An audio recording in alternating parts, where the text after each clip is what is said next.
Okay, I guess I'll go ahead and get started. I'm Tracy Newman. I work in the Ed Tech Center. I think you guys know that. I've done this a few times before. It was when I originally started doing this session, it was inverting the classroom, and most people have gone with flipping because I guess it's an easier word than nobody knows what invert means. A lot of it is how, when you're converting a face-to-face class to a hybrid class, this is the kind of thing that you would do. You'd start getting your lectures out there. You'd get content that the students consume out of class, and they come in and they do their in-class. The hybrid is reduced seat time. So you're replacing your seat time that had your lecture with whatever else you're having them consume before they come to class. This idea, though, doesn't need to be just for hybrid. Just your regular face-to-face classes can take advantage of this. It's just kind of flipping where the students do which tasks. So let me close this. Get a little quieter here. Okay. We all know what this is, right? Bloom's taxonomy. These bottom ones, these are the easy ones, right? Knowledge, comprehension. Those are the ones that are easier to accomplish in your classroom, whereas the higher up you go, the harder it is. How do you teach? What activities do you do? How do you get your students to analyze, synthesize, evaluate, et cetera, et cetera? In the classroom, there's two things basically that's going on. There's transmission of information and there's assimilation of information. And the transition is those lower parts, and the assimilation are the higher thinking skills that your students need to be able to do. What kinds of things traditionally in your classrooms do you do that fall under this transmission category? This is an easy question, so you guys can answer. Lecture. There you go. Lectures and reading, right? The old classics.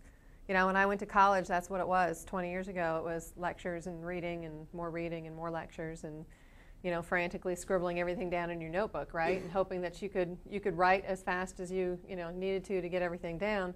And in fact, there's this quote. I once heard somebody describe the lecture method as a process whereby the lecture notes of the instructor get transferred to the notebooks of the students without passing through the brains of either. And I remember lectures like that where I was just trying to get it all down as fast as possible, and there's no question of trying to understand it because you just needed to get it down. So once you're there, once you've got it all down, right, you have no idea what was said, and you go home and you start going through your notes. What happened then a lot of times? Let me say that again. You get it all down, you're writing feverishly, right? You have no idea what your professor said. You get home, you get your notes out. What happens next? Yeah, it's all a big muddle. You don't know. Yeah. What does this mean? I don't know how to do that. And I was in engineering, so it was problem sets, and number one. Oh no, I have no idea. Close these little windows here. And that was Eric Mazur who said that. He's a physics professor at Harvard, and that was from Science Magazine in 2009.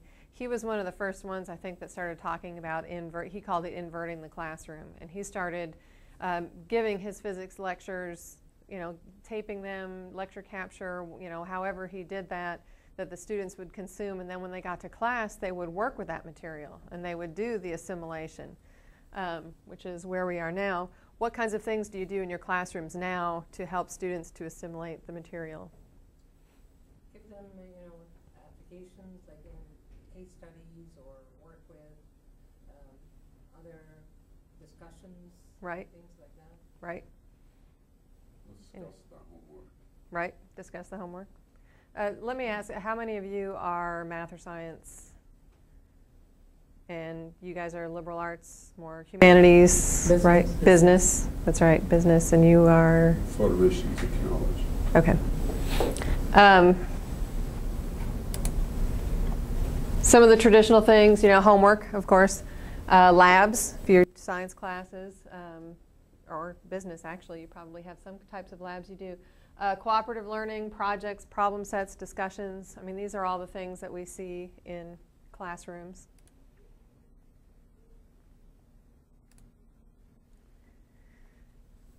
Now, in the typical model, the way, when you're scribbling, trying to get all those notes down, and then you go home and you try and do the homework and try and make sense of your notes, as the cognitive complexity goes up, the material is harder.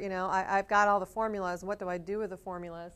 The accessibility of help is going down. So you get to the really hard stuff, and where are you? You're alone at your dorm room at 2 o'clock in the morning, or your apartment or whatever, at 2 o'clock in the morning, and there's no help. Well, I can't solve this. At least now there's a little bit more help. You can go online, maybe, use some online tools, try and figure out, how to solve the problems. But generally, our students are stranded somewhere alone, whereas when they're in class and you're there to help, they don't have the opportunities. They do sometimes, but you're trying to get through this huge amount of material, right? So you don't always have time to slow down. This is a video from it's actually a high school teacher. I believe he was a chemistry teacher in Colorado. And I'm going to play it for you. It's only a minute or two long. But he talks about his experience with flipping and hopefully, whoops, I actually need to press play.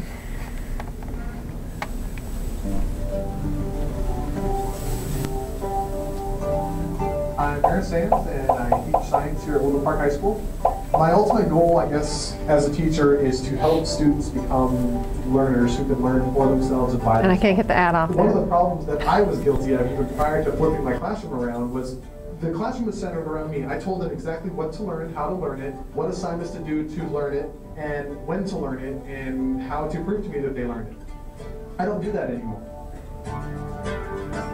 We changed the place in which content is delivered. Instead of standing in front of a class and delivering, here's how you do this type of problem, here's how this works, I deliver that direct instruction now asynchronously at home through these videos that we make with Camtasia Studio. I'm still whole. Oh, we didn't do that last the time. last step, they were already whole numbers. We had 1, 1, and 4. Here we don't have a whole number. So here's a few little tricks when you need to multiply by whole numbers.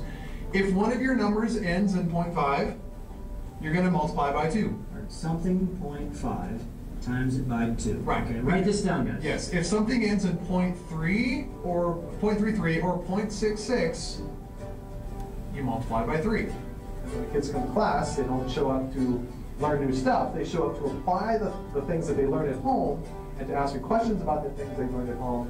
So now they can have my lesson, if you will, what I would normally have stood up and lectured to them in class with some added features. They get that at home. Then what they were expected to do for homework is now what they do in my class. Life is different for me because I no longer am the guy who stands up in the front of the classroom and just yaks at a student for an hour or however long the class is. Now, I walk around the class and I help kids. I'm a tutor, I'm a guide, I'm the putter-outer of fires, whatever it happens to be in my crazy chemistry class. I walk around and do that. I don't stand up front and teach. I'm the kind of the traditional model. I'm Aaron Sands. I'm a teacher. I'm a dad. I'm a husband. And I love Camtasia Studio.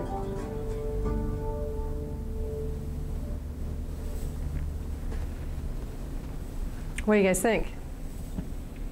So there's no reduced seat time. It's not a hybrid class. He really did switch. They're not spending more time outside class. They're doing their homework in class with help, with being able to collaborate, having him there to guide them. There's probably more time for experiments. I also liked their that lecture capture that he did. It wasn't just a straight lecture capture. They had the picture. I'm never a fan of just the little talking head in the corner, but in this case, they were writing on that board and the students could see what they were writing, but he had another teacher with him to kind of as a sounding board so that there was some interaction. Because the way a lot of people do it now, either they record a live lecture in their classroom and that ends up being an hour long with maybe, maybe 40 minutes of content, and the other 20 minutes are students asking questions, which sometimes is informative, but sometimes you get off on tangents that the other students next semester, when you use this lecture capture, that they're not going to want to listen to that. They just want the material. The alternative is to record it in your office, off of a script, which some people say it's not very dynamic, or you're kind of droning on, monotone, and your students are in a coma trying to listen to this thing. I kind of liked his thing with another person, that you've got a person there, but it was still scripted. They were playing off of each other. And they could, you know, ask and answer questions that way, but it's still scripted, and it's not, you know, just you try and record something live in your classroom, you never know what's going to happen. So you may or may not be able to use it. So the students listen to his lecture before they come to class. Yes. So he has no requirement for them to read and understand the material on their own? They probably still have to read the books, I would think. I mean, they probably still have reading assignments, and then they listen to the lecture, and then they come to class. And the reason they don't have, you know, 8 times as much homework is because then that they would do their problems. They would do a lot of the stuff that they would have been before. They would have been what, reading at home and doing homework. Right. And now they're reading and listening to the lecture, and then the homework happens in the classroom. Because I just wonder if the students would even bother to read. Yeah. I think they Yeah, would, that was my first I think thought. they would listen to the lecture. Do they bother to read now? No. I mean, they do because they have to do Because their they have homework. to, yeah. That's the, I mean, that's what. And we'll get to some of that with some ideas for that. So yeah, it's a good point. It's a very valid concern. So in other words, using the terminology that you used a minute ago, transmission is taking place at home and assimilation is taking place in the classroom. Correct. Where the expert you is there to help. So yeah. Okay, so what would your classroom look like? Before class could be any of these things. Textbooks, right? They still need to read their textbooks. YouTube could be videos that are already out there. There's a lot of good stuff out there. Of course, you have to vet it and, you know, find those good videos. Or something that you make that you put out on YouTube or put on our JCCC YouTube channel. Podcasts, again, there's some that are already made that might be exactly what you're looking for on iTunes or iTunes U, or you can make your own. And podcasts are just audio recordings, right? So, I mean, it's not a big mysterious, some people still think, you know, oh, podcast, you know, that's some big complicated thing. It's just a bunch of recordings. And then Khan Academy, how many of you are familiar with Khan Academy? Okay, Khan Academy has some wonderful stuff out there. It was started by a man named Salman Khan who, he tells his story. He was tutoring his cousins in science subjects, but they weren't local, they were long distance. And so he started making these videos for them because it was too hard, you know, on the phone with science.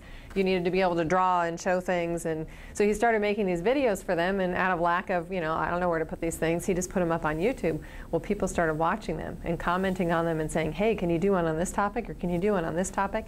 And he definitely has a style of teaching. He's very logical. He's very, you know, step through, one step at a time, which doesn't work for everybody, but it does work for a lot of people, and especially in the science classes.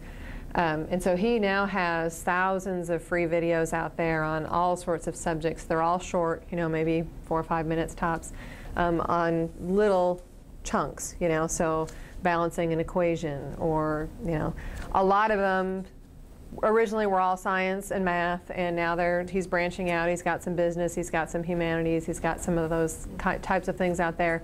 He has started hiring people to do the content, but he still narrates and does all the videos. They just provide the content because he's not an expert in every single thing he's got out there. So I'm going to show you a couple parts of this video. This is a TED Talk. The very beginning, he explains a little bit about what Khan Academy is, and then I'm going to skip ahead to what he talks about. People, he was surprised. He thought, you know, nobody would watch these things. They were just for his cousins. Regular people start watching, and then teachers start, you know, contacting him saying, hey, I'm using these in my classroom, and he was blown away. And now he's actually collaborating with a lot of teachers and, you know, trying to make things that they need.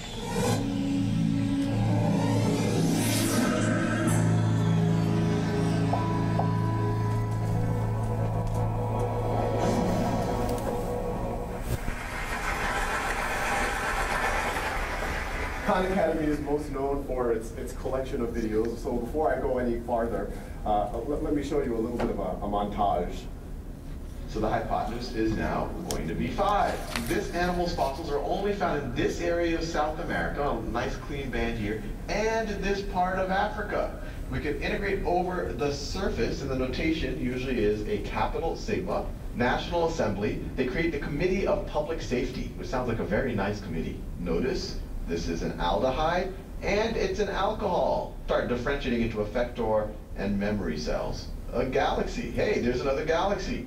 Oh look, there's another galaxy. And for dollars is their 30 million plus the $20 million from the American manufacturer. If this does not blow your mind, then you have no emotion. So that was just kind of a montage of a bunch of his videos. You can kind of see his style.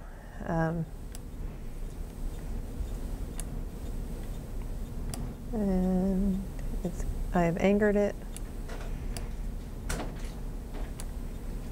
It's good for motivated students. It's good for maybe homeschoolers. But I didn't think it would be something that would somehow penetrate the classroom. But then I started getting letters from teachers. And the teachers would write saying, we've used your videos to flip the classroom. You've given the lectures. So now what we do, and this could actually happen in every classroom in America tomorrow, what I do is I assign the lectures for homework. And what used to be homework, I now have the students doing in the classroom. And I want to pause here for I want to pause here for a second because there's a couple of interesting things. One, when those teachers are doing that, there's the obvious benefit. There's the benefit that now their students can enjoy the videos in the way that my cousins did. They can pause, repeat at their own pace, at their own time. But the more interesting thing, and this is the unintuitive thing when you talk about technology in the classroom, by removing the one-size-fits-all lecture from the classroom and letting students have a self-paced lecture at home, and then when you go to the classroom, letting them do work, having the teacher walk around, having the peers actually be able to interact with each other, these teachers have used technology to humanize the classroom. They took a fundamentally dehumanizing experience, a bunch of 30 kids with their fingers on their lips, not allowed to interact with each other. A teacher, no matter how good, has to give this kind of one-size-fits-all lecture to 30 students, blank faces, slightly antagonistic, and now it's a human experience. Now they're actually interacting with each other. So I like that point too, that they're using technology to humanize the classroom. That, I can't tell you how many classes I took in college. I never met a single person in my class because I was just trying to write, as fast as I could. And now they can interact, they can, and you can interact with them, get to know your students, more than just those comatose, drooling faces out there trying to stay awake. So he's got, it's just khanacademy.org. He's got tons and tons of videos out there. So you never know if it might, if he's got some lectures that you can already use, why recreate the wheel? You can assign them those lectures, they can watch those, and then you can work on the material when you come to class. Yes? But sometimes I think that when I am lecturing in the classroom, then somebody else asks a question that feeds into an idea that you can expound on and you can sort of discuss. And I learn from my students too. And that part is going to be lost, I suppose, in this methodology. Possibly.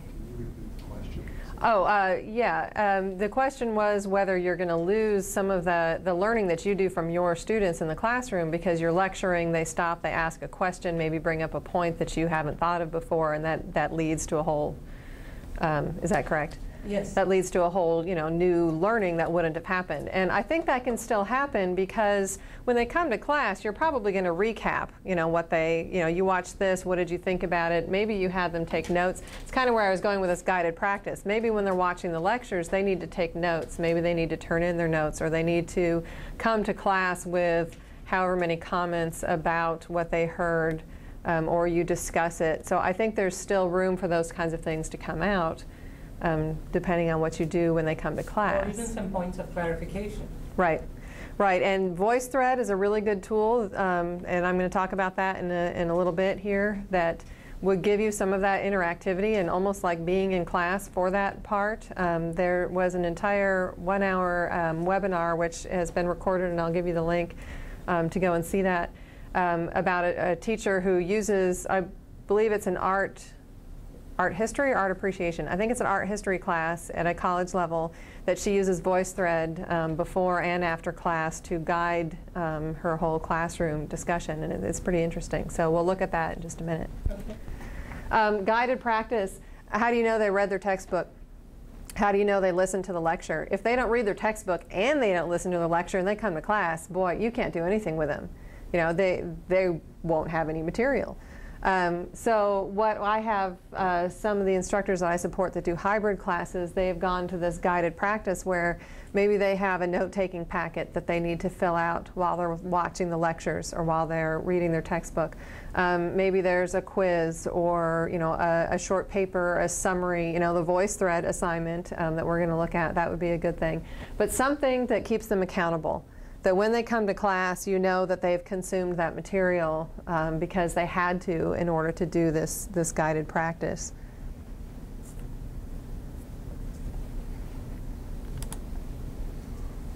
Yeah, and I had, for examples of guided practice, study guides, note-taking guides, maybe scaffolded problem solving. If you have a class where they have to solve problems, maybe you have some problems that, give them the steps and lead them through those problems.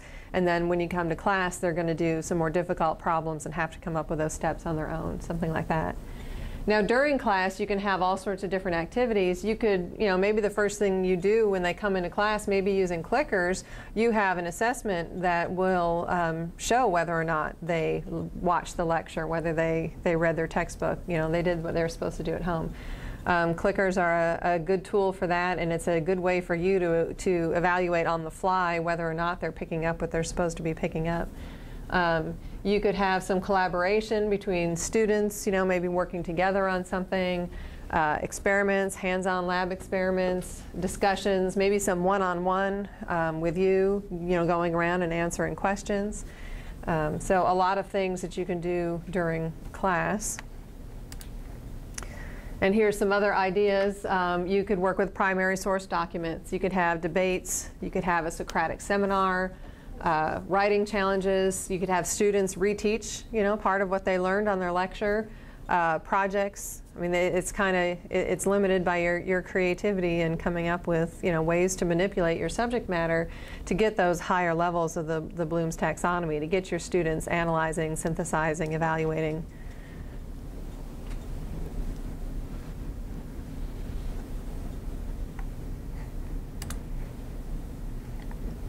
Another reason that this can be beneficial is that you end up creating a resource that can be revisited.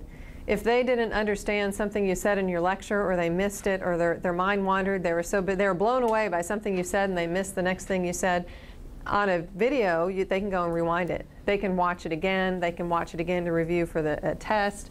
They can go and watch just the trouble spots, things that they don't understand, and see it again. And you'll end up with a repository that you can use semester to semester and just go through and update, things that have changed or things that you didn't work well that maybe you want to do differently.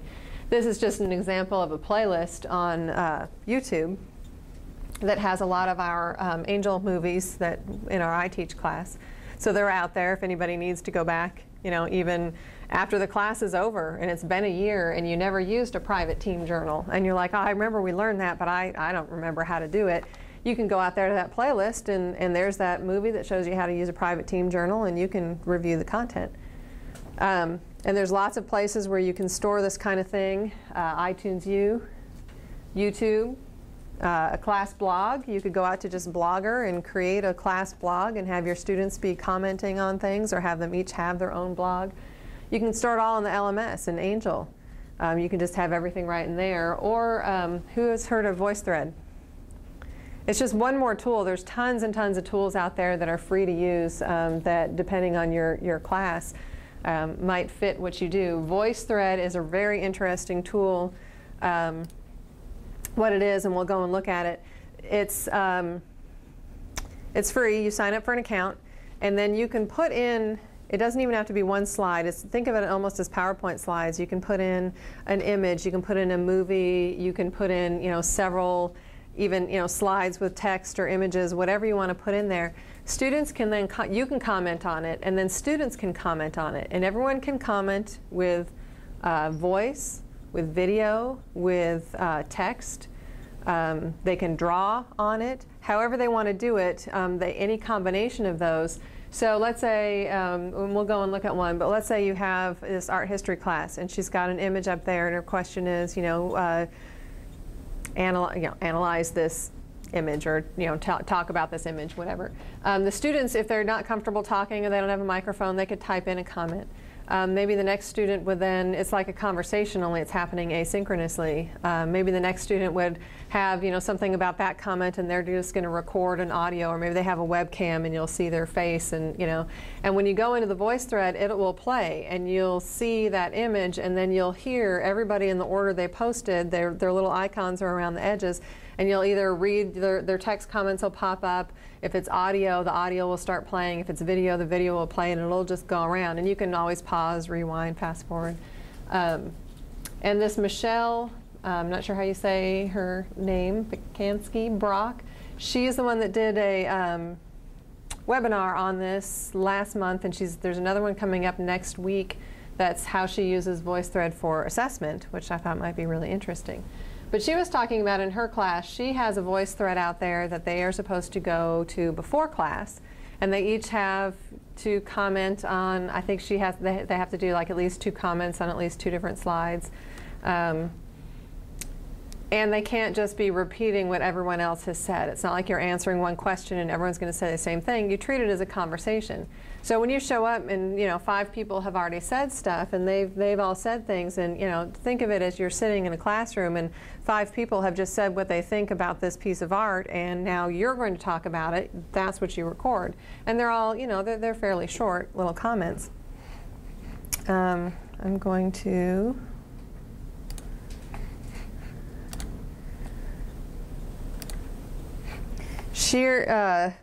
She has a voice thread that she put together that talks about how she uses VoiceThread for teaching. It's kind of interesting because this is a VoiceThread slide, and a few slides down she actually embedded a voice thread in the voice thread.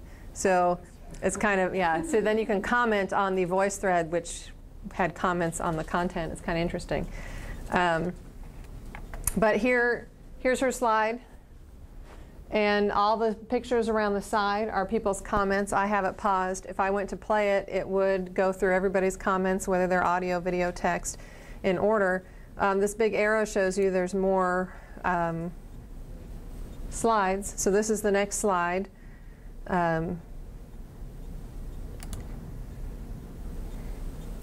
This one, she's just talking about her instructional design, that she still does use an LMS. I think they're in Blackboard, but you can use any LMS your college has. So for us, it's Angel right now.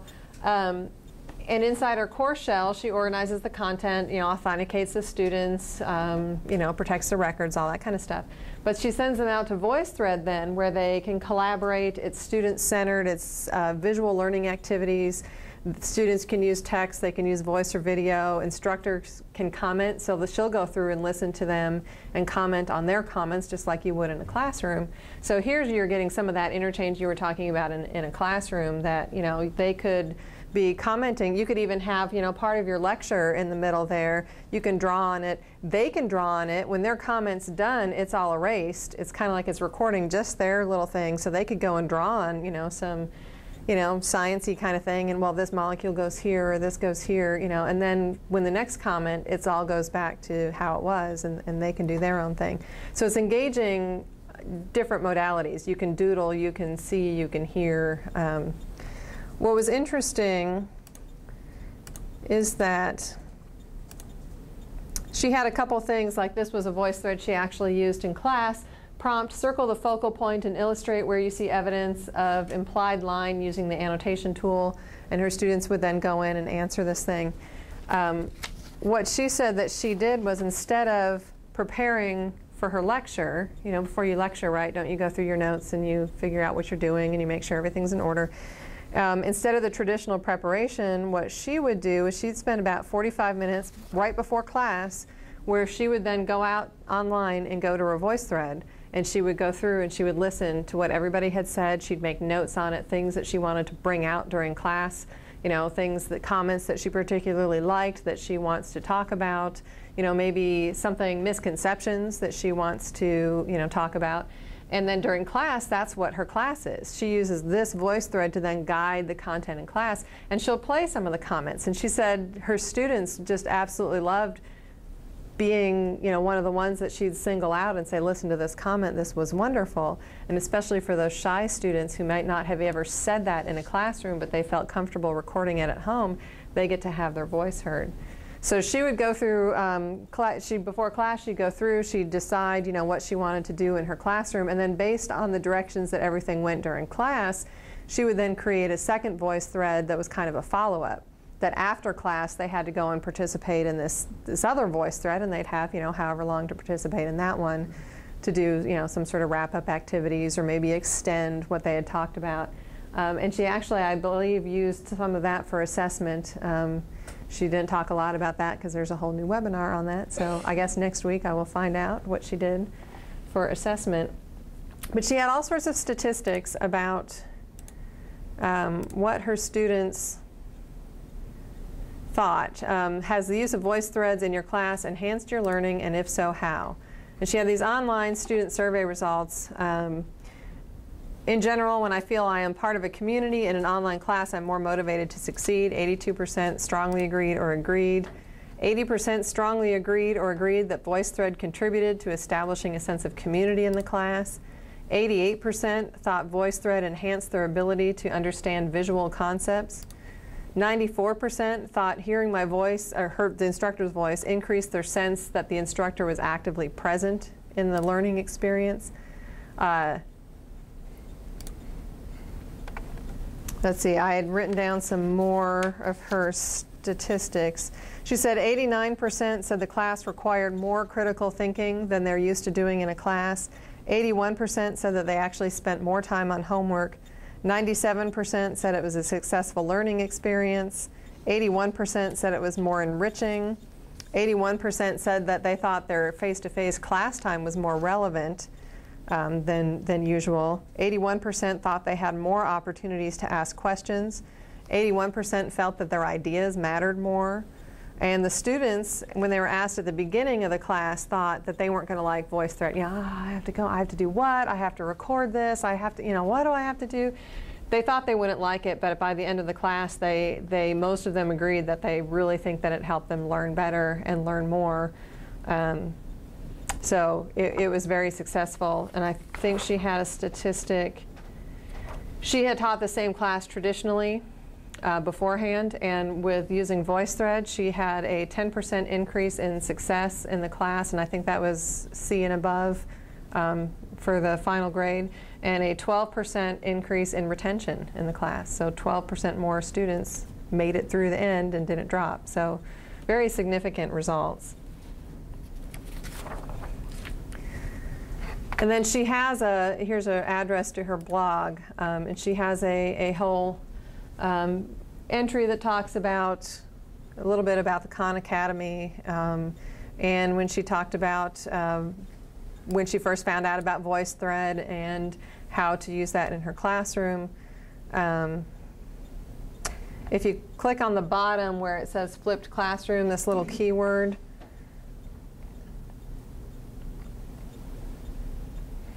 you end up with this archive here, how and why to flip your classroom with VoiceThread, and they have the whole archive of this hour-long webinar. It was really interesting. I took like 2 pages of notes on it when I watched it because it was, I thought it was fascinating, and she, you know, was so enthusiastic about it.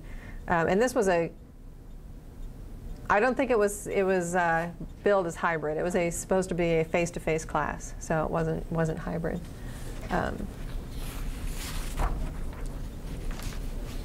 Do you have questions? Do we have anything from our online people? Nope. Maybe ideas, other things that you've used, or other tools that are similar to VoiceThread, or cloud tools that you have found particularly useful? Well, I was just thinking about, yesterday again in one of the articles that I was reading, Piedmont Community College has instituted this thing about an online portal where they are wanting students to go ahead and take advantage of that, especially the ones who are going to be college students for the first time. And they made a big to-do about how they're collaborating with 6 other colleges, I suppose, with lots of state grants and things like that. Mm-hmm. And the idea is that we would have a quick intervention for those who are at risk, with counselors, professors, and everybody else coming together.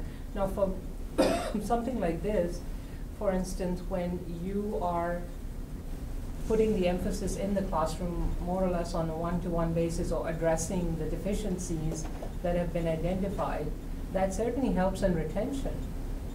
And that certainly helps in those statistics that you've mentioned. I mean, when we're looking at 24 and 40%, rates in terms of graduation or nationwide baccalaureate, 50% people are not going to graduate within 6 years. That's dismal. Mm-hmm. So to me, I think the idea, what you are referring to here, was completely sort of thinking in reverse in terms of what the classroom is for. But then also the onus is on me to handle that destructured classroom. Because I like the structure. Go in, I'm the sage on the stage, Yep. and start going That's in. the hardest part, yeah. Exactly. I mean, that's why a lot of people got into teaching is, They Whoop. wouldn't even have it repeated just because it's not you, it's just that they can't hear it. that was a lot to repeat. Should I walk around with a microphone next time? Yeah, Or? it's too much, so don't. But yeah, a bunch of us got into teaching because you did like that. The sage on the stage worked for a lot of us that are in education because that's why we liked education. And then you get to be up there and enjoy teaching and giving lectures. And I don't think that has to stop. I think it just becomes a different way other than just reading at home. If they are consuming your lectures, when you come to class, you might not be lecturing, but you are still talking, you're still participating, you're still dispensing knowledge that they are, and doing a give and take. I liked some of this, like the voice thread, because it wasn't, there's all the people that say you need to entertain, this generation expects to be entertained. Well, too bad. They need to learn. We're here to educate them and, not to dance around and entertain them. But if there's things that they, can get into that help them to learn, one of the reasons she liked the voice thread was she said that it engages 4 out of 5 senses. That you can doodle, you can speak, you can listen, you can see, there's no smell, which is probably good. But let's see, where's her other poll? She polled which option they chose. 40% of the students, when they had content up there that you could choose, do you just read it? Do you read and listen, et cetera, et cetera? 40% read, 15% listened, 30% did both at the same time, so I assume it's a captioned, kind of a video kind of thing, and 15% would toggle back and forth. So it was kind of a mix of, who learns best by reading, who wants to listen, who needs to do both. But at least then your students have options, and hopefully you're reaching more people. And that also cuts back on my onus as a teacher, where we are constantly having these training courses on the different types of learners, visual, audio, and kinesthetic learners, and how we need to reach out to all of them. Well, there you have it. Right, yes, and yeah, the comment was about trying to reach out to all those different types of learners, visual, kinesthetic, audio, and it takes some of the burden off the instructor to have a tool like that where it's there, it's integrated. And some students weren't comfortable, and in fact, if you go back and watch that voice thread, she had examples in there from her classes where she had a voice thread embedded in her voice thread. And has the student, you could hear the original student's comments. There was one, and you could tell by her picture and her voice that it was, not a traditional age student, maybe middle-aged woman. And she said, I'm really much more comfortable typing than speaking out loud, which is why I'm speaking this comment, because it's taking me out of my comfort zone and it's forcing me to do something and to get, So she actually chose to do something that for her was more difficult because she learned more from doing it that way. So I thought that was very, very interesting and significant. I want to make a comment. I've been using Larry Michelson's team-based learning method, which flips the classroom. So the students do all of their lecture videos and does reading the book, assignments, and then they do an assessment right when they get into class. And then they work on team problem-solving things. One of the problems I'm running into is that students that sign up for a face-to-face class want to be lectured to. My professor right now says I'm a waste of a PhD because I'm not teaching them. Oh dear. Oh, it's horrible. The things that they have said is horrible. They've gone to the dean, they've gone to the vice president because I'm not teaching them. Now, I've provided them lecture videos, I've provided them online discussion help, I've provided them reading assignments. But how do you get the students? I mean, I know a lot of students are going to be more on board with that, but how do you get the students on board with the fact that they're going to be responsible for learning those first 2 Bloom's taxonomy on their own? Yeah, that's a tough one. The question was talking about in a currently flipped classroom that some of the students are complaining because they want to be lectured to. And they don't want to just teach themselves. That's why they signed up for a face-to-face class. And how to get the students on board. That's a tricky question. It's huge right now for me, yeah. Well, and it's almost part of it's kind of like our struggle to classify what is a hybrid class, what is a face-to-face class, what is an online class. If everything's online but you have to come to class for lab, is that a hybrid or is that online? Is it hybrid if you make them consume, hybrid, is it just reduced seat time, or is it if you consume some of the lecture material outside class? Does that mean it's hybrid? Does face-to-face mean you can't use technology? You shouldn't ever have them log into Angel. You shouldn't require them to go and check their grades or go do a discussion. We've had students that came in and complained that I signed up for a face-to-face class, I don't have computer access, and my instructor's making me go to Angel for a discussion. That's not allowed. And it went around and around and around, but if you look in the college mission statement, it says that we are preparing students for the real world, and the ability to use technology is part of that preparation. So yeah, I don't know if it's something, we're in a transition. Perhaps as it keeps going on, people will start to expect it. It's my dean doesn't lose it on me, yeah. Right, yeah, exactly. And what do you do in the interim? What do you do during your classes? We do problem solving. So just like you talked about how to flip it, we do problem sets, we do problem solving. I walk around and answer individual questions. They're divided into teams. So they do team assignments. They take the exact same quiz that they're required to take when they come in. They take it again as a team to kind of really go over the concepts that they were supposed to have learned. Yeah, so it's there's no lecturing, it's completely dynamic, and they're all talking and discussing. But I'm not the one talking all the time. I'm answering questions, but that's it. Gosh, I would love that. You get some positive feedback? Oh, I get some positive feedback. Yeah, I did a midterm evaluation, and a lot of students said, oh, I walked into this class and you explained it, and I thought I would hate it, but I really do like it. My test scores are all way better than average. Quiz grades are way above average. But I have and what it comes down to, and I've done more reading on it, is that the traditional straight A students hate it because they've succeeded with the traditional method. And it takes the control away from them a little bit. They're responsible for understanding what you want them to learn. Right. Instead of you just telling them. Okay, yeah, and the comment is that the traditional straight A students, where the traditional system works, they're not liking the flipped classroom. You're taking some of the control away. The activities you do in class are problem solving, working together on things, case studies, that kind of thing. I think part of that is that true learning is hard. I was one of those traditional students. I didn't mind the sage on the stage. I learned very well that way. I did well in my classes. I know how to beat that system.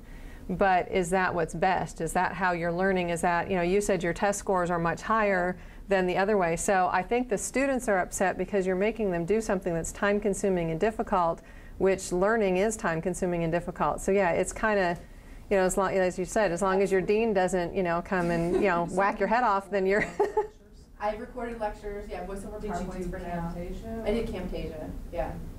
So you have the lecture and the PowerPoint right there, just like you would. Just like not just like, it's not a lecture capture, it was a voiceover PowerPoint, but it's the same content for them, yeah. But I'm wondering also, is it also because we are doing this inverted classroom, but when it comes to assessment, when it comes to the A grade students trying to prove that they are doing good, maybe there has to be a different medium of assessment. And so they would feel that they too benefited from this inverted classroom. Yeah, like what would you suggest?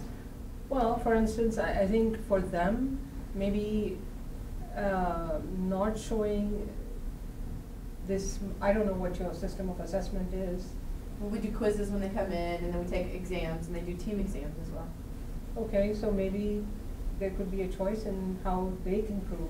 in terms of writing a paper, maybe if that's what benefits them by saying, okay, you saw this, what did you get out of it?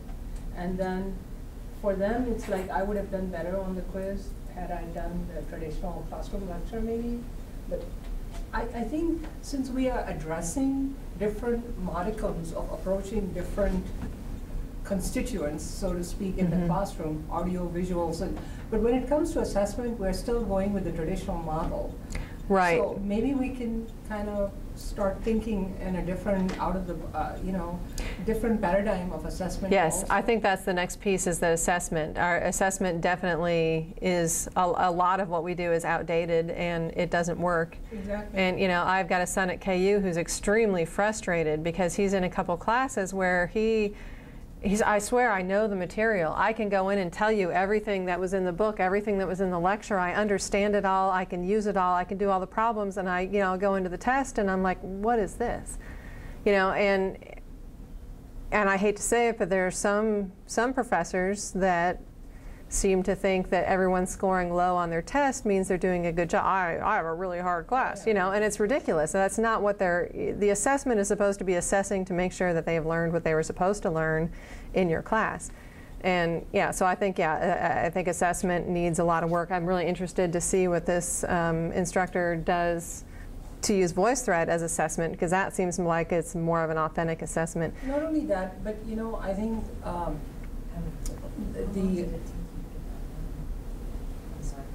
no, that's great. My sense is, look, when I was in college at the university, whatever, I absolutely hated computers. Sorry,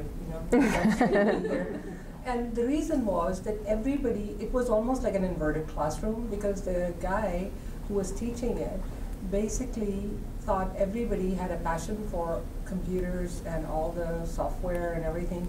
And guess what? Most of the people in the class were the ones who were computer literate. I was absolutely computer illiterate.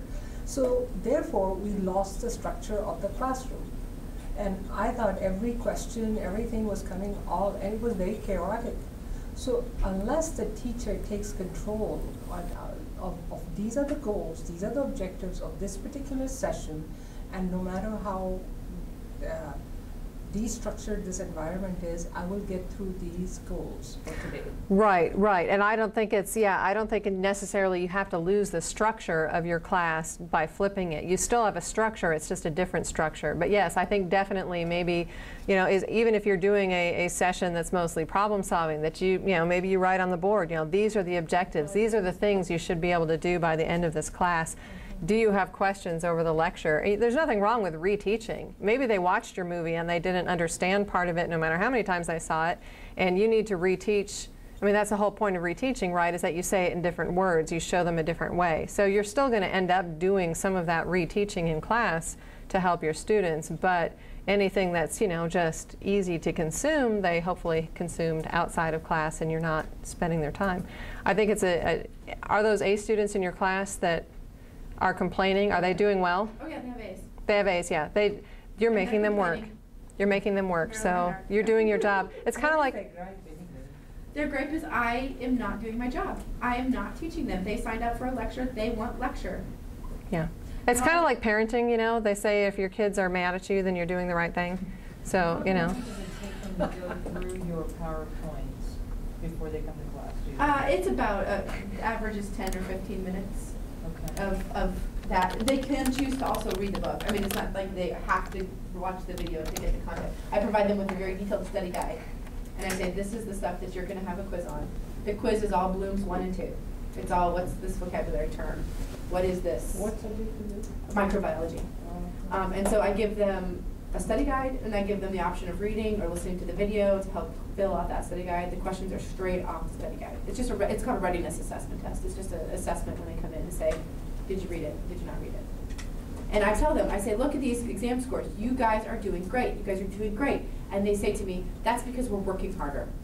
Well, yeah.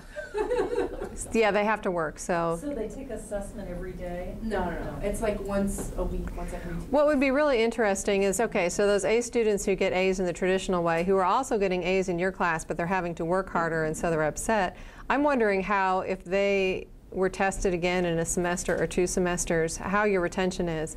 If they're actually learning the material better and therefore will retain it longer, you know, yeah, you had to work harder for it. I'm looking at that as far So- as doing an end of the semester assessment, but I can't test them outside of the Right, semester. exactly. You can't follow up. But I So can look and see, did they still remember Unit 1 stuff better than right. my control section? One more tool that somebody had brought up when I did this session in Sidelight this summer is at classroomsalon.org. And again, you can sign up for a free account. Access is currently available to academic institutions by invitation only. So I think you just have to email them, and as long as you've got your EDU account, I think they'll set you up with an account. But it's interesting, it's similar to VoiceThread only for papers. And you can kind of see in the little video down there, I'm not going to play it, but you'd upload your paper, students can highlight different parts of it and they can comment. So over here you can see they have their little avatars. It's kind of like Facebook or VoiceThread where they have an avatar. They can comment on that paper, they can highlight parts of it. I thought this part was enlightening because, you know, I like the descriptive adjectives they used, or this was significant because, you know, and then people can comment on their comments, you can comment on it. So they could be analyzing, you know, if you taught English or literature or writing, you know, they could be history, anything. They could be analyzing this paper. Instead of saying, read this paper before you come to class, they read it, they're analyzing it there. You go through all that before they come to class, and then your classroom jumps off what they've done already. You know, they've actually, instead of getting a bunch of students who maybe read it, maybe they read it really fast and didn't really pay attention, you know, and only kind of know the content, if they've done this, they're prepared to come in and have a discussion about that paper and maybe go more in depth. So I thought this was a really interesting looking tool if you have, you know, some sort of class where writings are part of it. Could this work in an online class? For instance, you know, I just read a very good article in New York Times, which has a lot of relevance to my financial planning students, and this was a nice detailed article of how a financial planner himself messed up. And so if they were to read this online and then start commenting, this part is really interesting, this part is interesting, and others, you know, whatever. Yeah, I think you could use this kind of thing in an online class.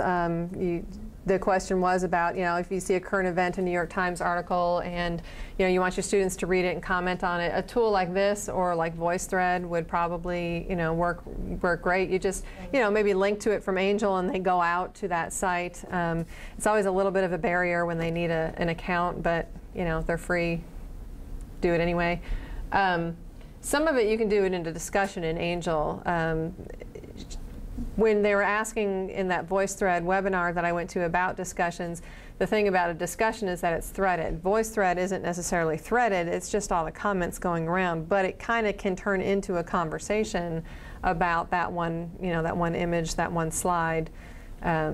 So yeah, you've got lots of tools. It's just kind of what you need in your class, you know, what works best and what the students want to do. The nice thing about this over a discussion forum is that you've got the video, you've got audio, you know, they can speak their comments, they can see you, you can talk back. One of the students in the VoiceThread that she used in her example was talking about how, you know, she really liked it because you got the inflections and all the things that were missing if you're just reading text on a paper, and, you know, and the passion of the instructor can come through. You know, oh, I loved your comment and I agree with you, or I never thought about it in that way, and it's really exciting because it made me realize blah, blah, blah. They can see you, they can hear you, you know, and then when they come to class, I mean, you've already established a relationship with them too, and it gives a forum for those shyer kids to come out. So a lot to think about, you know, and it's the kind of thing where, you know, you might want to flip your whole classroom. Maybe you just want to flip a week, you know, maybe there's certain topics that you want to flip. You know, this topic, everyone has such a hard time with the homework. We're going to flip this one so that they're doing the homework in class, you know. So maybe you're not going to flip every session, but maybe you're going to flip the ones that could really benefit from it. That I give this lecture, they all understand it, but they can't do the homework. You know, so I'm just going to let them consume that lecture and come to class, and we're going to work together on it. So, things to think about. Or it's information that's really dry, and you hate to lecture over it. They could just go to the PowerPoint, and they can just come in and look at the problem. Right. Yes. Really dry material. That might be a good one to flip. And it's easier just to read it than to hear me talk about it. Exactly. It's just- These are just rules. When you bore yourself talking about something, that might be, you know, something to It's flip. gonna be boring even on a video. for God's Well, sake. Exactly, I yeah. think even if they could just read Thank you. PowerPoint, and then they could come in and discuss it.